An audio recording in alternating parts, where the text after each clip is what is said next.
few days I will be 18.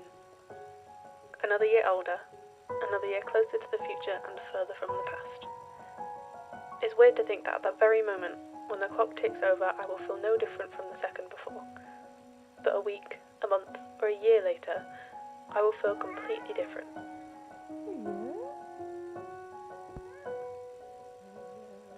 Right now, I feel as though so much has happened in my life. Like, it's taken forever, but has gone by so quickly.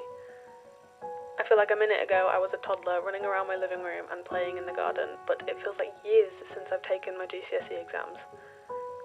It's weird how time does that.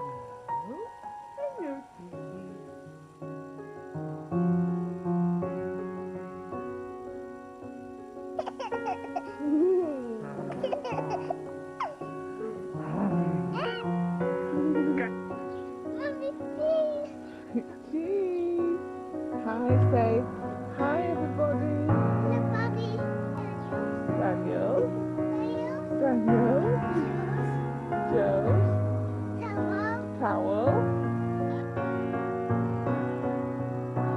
This year is a big one I'll remember forever. Big changes, goodbyes and hellos, nerves and excitement.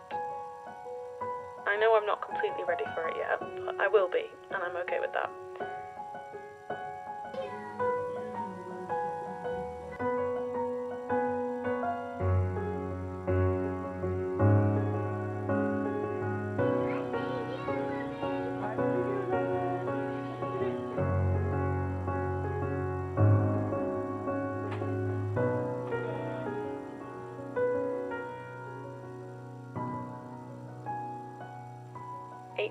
You will be a brilliant year, and I will see you soon.